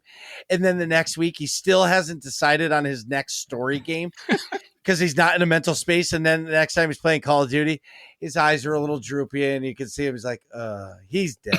I'm kind of then by week 3, gameplay. It's like I'm like screaming at him, dude, you need to find a fucking game to play because you look miserable. You know what I mean? And it's so funny because Nick craves a story-rich game, but I understand. You do need a break. I do need a break. Yes, though. when you beat a story-driven game, like and it's like when I beat Jedi Fallen Order, like I needed a break from like rich lore. Rich lore story game. Like I played God of War Ragnarok on stream once. Because like I got it. Just for the record, we are not sponsored. Nick has held that game up like 5 times in front of the screen. Yeah, but no one's seeing the video. We're not recording the video. That's true. Yeah. So although if God of War Ragnarok wants to sponsor this stream, hit us up, please. Working Class Nerd sponsored by Santa Monica Studios. No, so if I played it once on stream, but like I played about an hour in of the 2-hour stream, I was like, I'm not like getting into the lore because I'm still thinking about like Witcher 3 stuff. So I'm in that. I definitely need like a transition period between like the big lore heavy games to like get into them. Otherwise I'm just like, I can't do 2 at the same time. That's exactly why I didn't play The Witcher 3 originally when it came out. I was still playing Skyrim, I think. Or no, it was Fallout 4 that I was playing a lot of. And then I tried to hop into The Witcher 3 and I was terrible at the combat. The lore was way different and like my brain couldn't like switch over properly to like really enjoy the lore. So I give it a little bit of time. I don't know why this popped into my head, but remember earlier when we were talking about Skellige, how that'd be a great band name? Yes. So like I'm a cabinet maker. My band name could be Guns and Hoses, right? And then Brian, because he's an artist, would be Pads and Pens. You know what I mean? Sorry. All right. Yeah, I don't That know was where like that's that was a shower thought outside the shower. Yes, exactly. That shit came out of nowhere, but I had to make sure I mentioned it. Perfect. Oh, that's the No problemo. All right. Oh, man. So back to business, Brian. Alliteration not intended. What would you say like motivates you to create some artwork, like outside of your normal life stuff? You sit down and be like, I want to go dig into this. Pardon my son, he's hanging Oh out. no, I'm just No waving to problemo. But really, it's kind of like what I was saying about the games. Like to me, games. And I keep referencing WoW. It's just because from a lore standpoint, this is kind of hits the point here. Yeah. But like when I started playing like World of Warcraft and everything, it was playing with my friends was great and all, and it's not so much the immersion. It's like I was just so deep. There was just like a trickle of constant like, oh, I didn't know that. Oh, and you learn about this character, and you learn, and you get deeper and deeper and deeper into the history of the characters and older characters that don't exist no more, and it just becomes this whole. It's like reading a book, Yeah. And so like when I'm reading and I'm playing this game, so it's like I'm immersed in a book that I'm reading, but I'm playing it at the same time. So I'm in the world that I'm like learning about. And so I start like thinking about the characters, same way with Destiny and stuff. Like I was drawing some of the characters like prior to them actually being completely in the game. And you start thinking about these characters, and you read about what they've done, where they've been, who they were, and you start visualizing these things. And then that's kind of where a lot of that inspiration comes from, because you just want to manifest this. It's just like I can visually see this. So I want to put this out there because this is, to me, this is what this would look like. Yeah. Which is just like illustrating a book. It's the same thing. Yeah. So that's kind of where a lot of my inspiration comes from. When if I was reading a book, or if I was playing a video game, or if there's something that I have in my head that I want to just lay out there, I'll sketch it out. I'll do some concepts of it, and sometimes it's not that deep. Sometimes it's like I like the way that character looks, but I think it would be cool if you tweak this or change this a little bit to make this more cool looking, because I've done different variations of some characters to where like I might twist things a little bit or exaggerate some things that I just think give it a cooler vibe. Mm-hmm. Sometimes it's just as simple as that. It's like I want to draw Batman, but I want him to look like this, or Yeah. So That's yeah, wicked cool. I understand what you're saying. And speaking of Batman from when you were a kid, we're going back in the Wayback Machine an hour and a half ago. Who's your favorite villain in the Batman universe? Bane. Bane's my favorite. From the darkness. Yeah, I was born in the dark. You merely adopted it. Bane's just always been like a cool character to me in general. Like even prior to the Tom Hardy and all that, but his like aesthetic, and also just like he's just a really, really cool character in the comics, and his designs were always pretty awesome. And no matter which artist did it, they always done him justice, and I just always liked him. I mean, there's plenty of great villains. If you get a level of psychosis and things like that, it gets pretty crazy. But yeah. I grew up like basically not. I would say probably only watching the Batman animated series from like the late 90s or whatever. Beyond. And Batman Beyond. I also watched a lot of Batman Beyond, but that was like my core Batman content because I wasn't super into comics and stuff. So if I remember correctly, Bane in those series like had all the green juice like with like wires and stuff fueling him. Is that still true in the comics too? I don't know. I haven't kept up with it over some of the newer stuff. I don't know. No, I mean like you're Bane that you like remember. Oh, Yeah. That's the way Okay. I've drawn him before too. Actually, he was one of the very first commissions I did on my iPad for someone. It was just a friend of someone I knew who liked Bane, and I was like, I think I can draw that on this thing. Let me check it out, And I drew it, and I was pretty happy with the results and everything because I didn't know what it was capable of doing at the time. And Yeah. he was one of the first characters I actually drew on the iPad. So That's cool. yeah. What's the most annoying thing to draw or paint? Like any like features or like body parts or Every artist is going to say hands. hands. Yeah. Hands are always the most because they're a very when you're doing figure drawing, hands tell a lot about what's going on with the character. You got a lot of there's a lot of things that can go wrong there. Yeah. And It's a complicated shape. it is, and hand gestures and everything for women versus men can be a lot different in some cases, and also how hands grip certain things. It can get really tedious. Yeah. That's to me that's the most.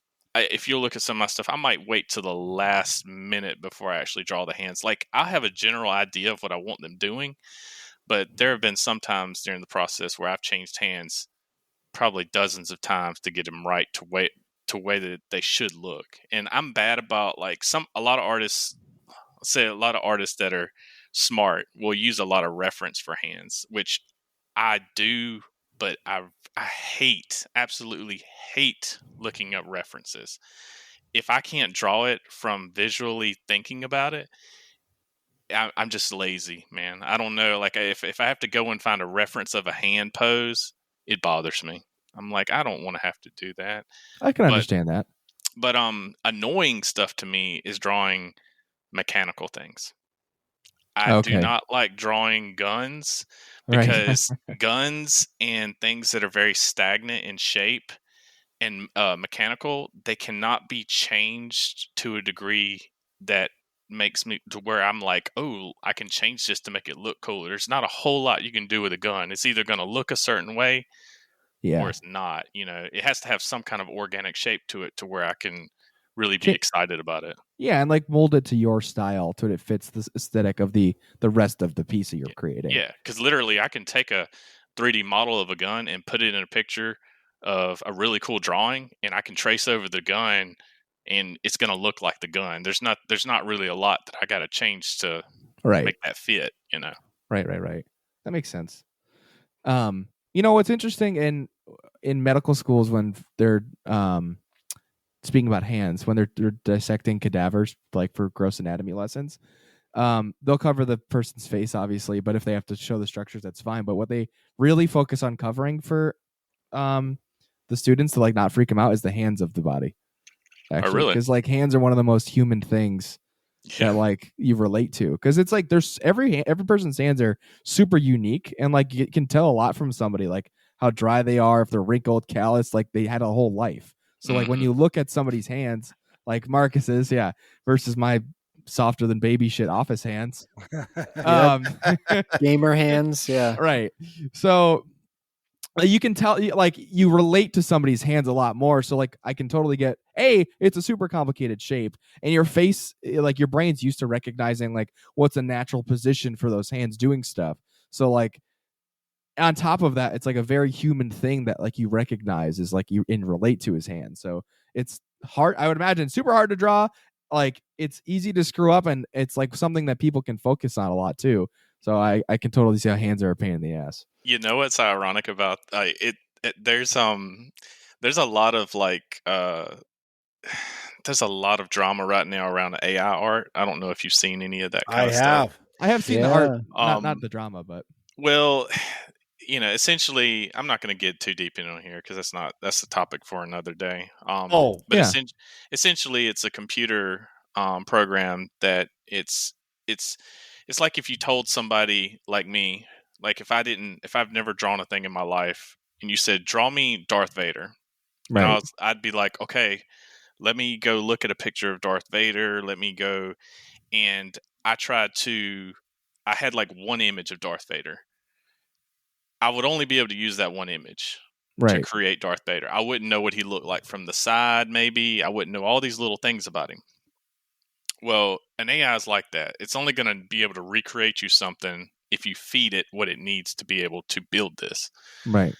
So there's a lot of drama around the fact that it's stolen artwork that is doing this.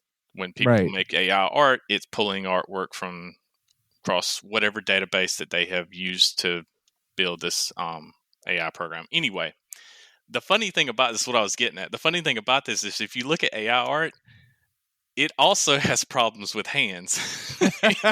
You'll see really? these things with like 5 fingers, and like the digits will be doing all this crazy stuff. The rest of it can look actually pretty convincing, but when you start looking at the hands, it's always a problem. Even the computers. Even the computers are like, "Oh my god, hands!" That's funny.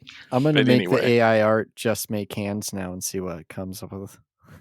It's gonna be like Edward Scissorhands and all screwed up. Yeah.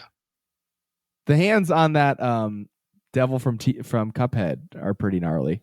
Speaking of hands, Well, at least that whole piece came out fantastic. I've gotten good response on that. I've actually I love doing stuff like that. That's like what I was talking about. It's like taking like for instance the devil, who is a cartoon character, and making it more like organic-y feeling. realistic looking, you know, Yeah. but still have a cartoon feel. Right, definitely.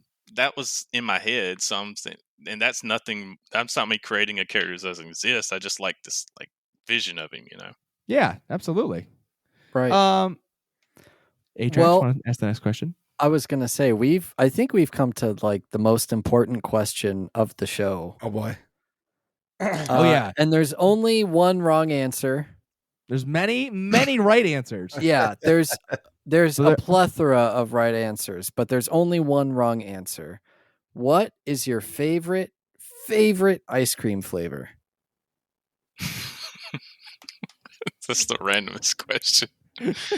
That's why we ask it. You got to keep it on your Yep. toes. All right. This might be a southern Oh no. Uh-oh. thing here. Oh no. Because I don't want to mispronounce this. For different people pronounce this, like I say different people, different areas of the United States may pronounce this differently. I But think when we're you okay. When you Go say pecan, do you say pecan or pecan? Oh my Oh, god, okay. he almost went there. No, we're good. Uh, Okay, so we say pecan up here, but Yep. pecan's fine too. I don't care how you say All right, I it. say it's a mix where I'm at. Yeah. Some people say it one way, some say it the other. I like butter pecan or butter pecan, whichever you want to call it. Ooh, that's Totally a good one. respectable. It's a great flavor. So the forbidden flavor that like I can understand if people like this flavor. I do not. Yeah. But to say that this flavor is your favorite of all time over every other flavor is psychopathic, in our opinion.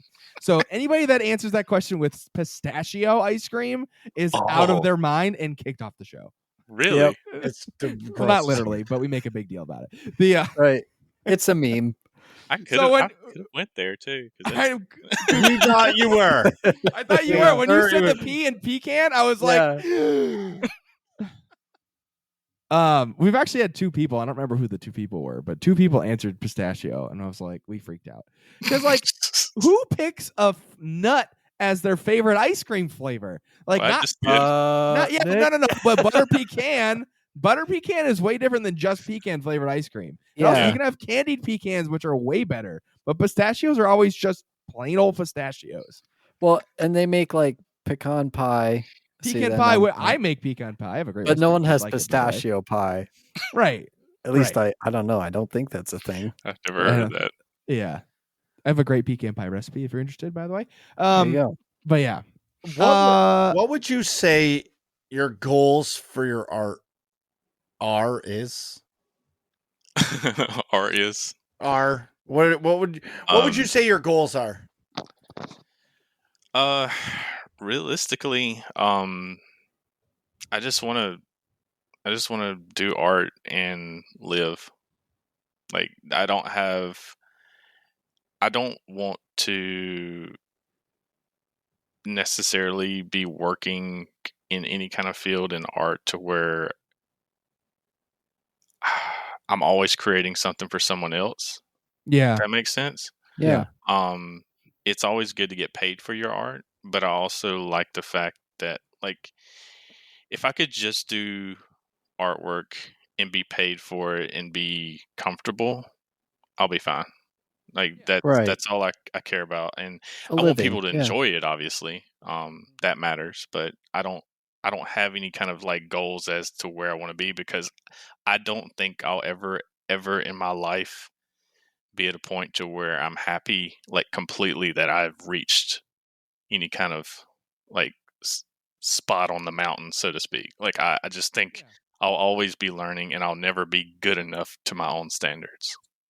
I understand, but I can totally like relate to that. I feel like if any like creative thing that you do, if you're not like self-motivated for it, it's not like if it's something creative like that. Like, let me back up a little bit. I'm a very like logical, not artsy person at all.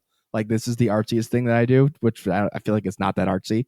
It's just like, it's more performative, I guess. But The art of conversation. yeah, but it's a totally different like brain section, at least for me, than like trying to draw something or like like I could never imagine something close to what you're creating. Never mind being able to put it on a piece of paper. But my point is, the motivation behind doing something like that and enjoying it goes away if you start doing other people's creative thing, like through your lens, kind of, if that makes sense. Like, I can totally see where you're coming from. The best, I say that, I shouldn't say it like that exactly, because there are commissions like in other things that come in to where someone's like, okay, this is what I want, but I want you to do it your way. Now that's a different request than someone coming in with every piece of art direction to the point to where it negates me even being the person to do it. Oh yeah, that's not cool. Yeah. It gets like that sometimes, though, because some people are very particular. Marcus. But that's not a bad thing if they know what they want. But I like the balance of saying, I know what I want, but I want this artist to do it because I like the way that I feel like they're going to do it. It's Right. different, but there are some people that take it too far to the point where it just makes the whole process not enjoyable. Right. Yeah, I can understand that. I am very particular when I want something, because You should see him at the barber. and he's not kidding. But Marcus will go up to the mirror and like point out like singular hairs that are a 1/16 of an inch longer than somewhere else, and be like, "Can it you drives touch me that up, crazy. please?" Yeah. But but then like doesn't shave his beard at all between haircuts or line it up at all. well, So I don't it's understand. because that's called dad life. Like, there's no fucking time. Whoa, time out. I knew you before kids, and you didn't do it then either. So I like a beard. Anyways, Ooh. but here's the thing, and where I do agree with you, Brian, is that if the commission I really want you to do for me, we'll talk about it later, but I want you to do it your way. Like, I want to say, here's my idea. We'll make the thought bubble. This is what I want. Go. yeah, Then you make the sketch, rendition, whatever. Then we can say, okay, can we tweak this, this, and this? Less flames off the head, maybe more pink ponies. You know what I mean? And so, but the whole purpose of having an artist who has talent like yourself or any other artist is to let them use their creative juices, because that's why you're hiring them to do something. right. You know what I Right. mean? If you wanted, it's going to sound really fucked up, but if you really want that, go to Fiverr and pay $29.99. Yeah. Right. Yep. Right. You know what I mean? And I'm not being rude to any of the Fiverr artists. I'm just being honest. Yeah. They're gonna like take if you their seek template. out somebody else, Right. Exactly. for like their particular style, like Yeah, let them make it in their style. exactly. But that's what I mean. So Yeah. I do understand. Yeah. Speaking. Oh, go ahead. Sorry. No, I was going to say I completely agree with what you're saying. So speaking of enjoying the things that you're creating, do you have a favorite piece that you've ever made? One of my favorites that's kind of special to me, and for a number of reasons, kind of throwback here a little bit, but do Do you know I was talking about that artist previously, that Raf Grassetti? Yeah. Yes. Still have his Instagram up. Okay. So not too long ago, it was actually, for me, it was about a year ago. Are any of you familiar with Frank Frazetta at all? What's The artist? He's an older artist, sci-fi artist from like the say 70s, 80s. Just Please type hold. in Frazetta. Oh yes. Okay. I'm sure you've seen one of his Death Dealer pieces if you type that in, because that's one of his more popular works. Okay. Yes, I Yeah, have I see. definitely. All right, so I did my own version of that character with influence from him, of course, and I cited all that because he's a major influence of mine. You can look at his work and kind of Yeah, tell. I can see I was it. gonna say I can see the influence. So Raph, and I found this out by happenstance, really, but Raph was doing a Death Dealer Viking take on Death Dealer recently. Oh, And I think I found it. Yeah. Yeah. So I'm looking at his, and I'm looking at the axe and some of the smaller details, because I drew this thing, so I was more familiar with it, and some of the helmet, particularly where the horns are. And I was like, man, that looks a lot like What you some of did. the details I did. Yeah. So I was like, okay, well, maybe it's just a coincidence. So I subscribed to his Instagram thing. And one of the first things I saw was his inspiration board for his Death Dealer piece, and sure enough, mine was like right in the center. No shit. That's How cool is awesome. that, And man? I was like, you got to be kidding me! I was like, and that was a fanboy moment for me, because this guy's an amazing artist in his Hell own yeah. right. And I saw mine sitting there, and he's like talking about all the references he had, and he's like looking at this one, and I'm thinking, that's so cool. But anyway, that was one of my favorite pieces, particularly because when I was in high school, a friend of mine gave me a book on Frazetta's art. And when I was in high school, I couldn't do nothing close to what I do now. And I was just mesmerized by this guy. I was just like, this is amazing. This guy's anatomy is just, his posing, everything is just great. And so when I got to the point that I am now, I was like, I'm going to go back and I'm going to do a Death Dealer piece. Like, I just want to do one just to see what I can do to it. And so that I did that one about a year ago, and I've learned more since then. There's little things I could tweak about it, but it's one of my favorite pieces for me personally. Yeah, I can see why. And Did that's an you- amazing story too. Did you ever reach out to him? I commented on it, just nothing bad. I was just like, I just told him, I was like, dude, I love your work. I was just amazed when I saw mine on your inspiration board. I just told him how cool that was to me, and that's all I really said. And he didn't respond or nothing, which is fine. But I was so floored by it, because here I am admiring this artist's work, and mine's bits and pieces, even if it's like just like a grommet. It's like the smallest little thing. I was like, this looks like mine. I kind of helped out with this. So it was kind of a cool moment, but it's kind of lame when you think about it. But for me, it was a big deal. No, that's awesome. And he probably has no clue. But at the same time, I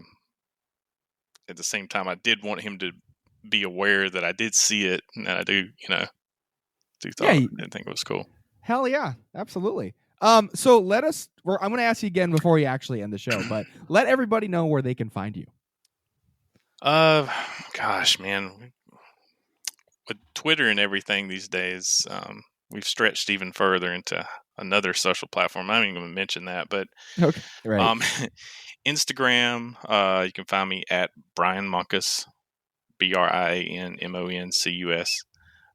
Twitter, Mr. Moncus, and Facebook, believe it's Mr. Moncus there too.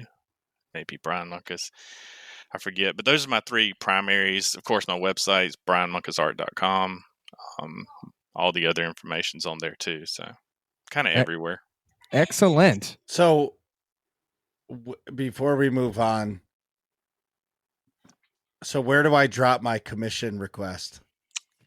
The website has a commissions tab. You just go there and you just fill out a form. Tell me, give me your information and give me what you want, and then of course I'll reach out to you and we'll discuss further. Got it. I was hoping you were going to say just slide into my goddamn DMs, Mark. Hey, people do that too. The site's just there to make it easier, but you can DM me if you want, if you'd rather handle it like I'm going that. to DM you right now.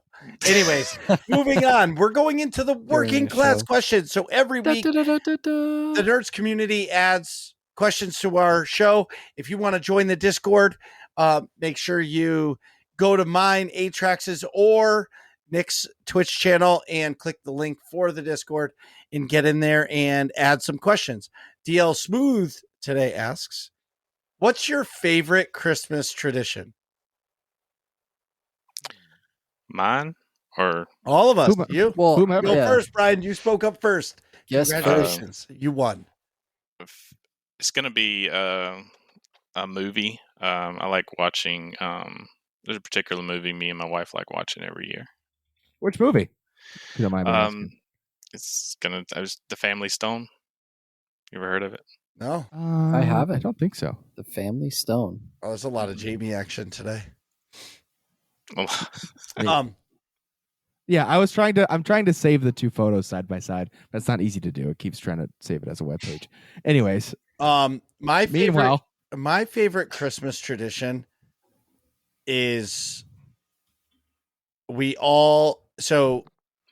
even before kids, my wife and I always get each other for Christmas Eve night. We always buy each other pajamas, and it's funny how the pajamas have changed over the years, because when I first met my wife, I would buy scandalous pajamas, and now they've gone to like grandma level pajamas. You know what I mean? But my pajamas have never changed to a t-shirt and pants or shorts, right? Right. Yeah. But now that the kids are involved, I feel like it's even better because everybody gets pajamas and it becomes just this like family thing. Or it's really funny that my wife and my two kids will match, but they're like, Daddy won't wear that. So then I get the Mickey Mouse t-shirt and the Mickey Mouse pajamas. What about you, Atrax? Like most holidays, my favorite tradition is just being able to spend days off playing video games. Like every holiday that you get a day off for, you can almost guarantee that I will be spending as much time possible gaming, because the internet is generally faster because everybody's doing all their holiday stuff and people are home. So the people, I don't know, like I tell my friends, hey, we're having a mad gaming session, get on. And that's my favorite tradition. Nice. Not just around Christmas time, but like every holiday. Sure. It's a big game time. Nick? Totally get it.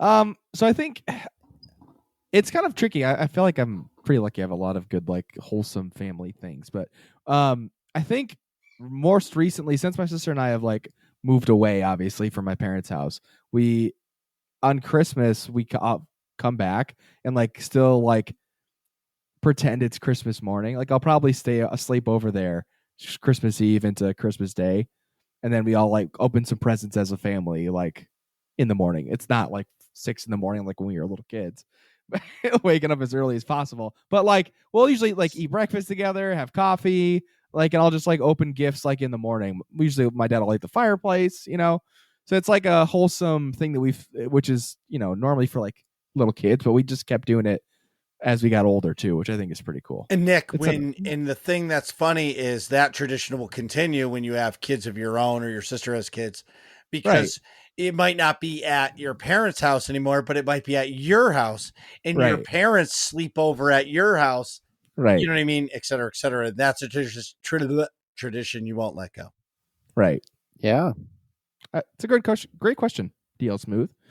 Master Wabbit asks, first of all, whoa, nice art. Obviously directed at Brian. My art's terrible. Which class from Destiny do you like to illustrate the most? Titans. Let's go. You just said that to make Marcus happy, right? Oh, I was going to say, it's a good thing you can't see Marcus's. The camera shot is waist up. I'm a Titan man. Yes. Wow. Oh, Yes. it's tattooed right Yep. there. Let's go. The tent is officially pitched, everybody. Yeah. Marcus got so happy.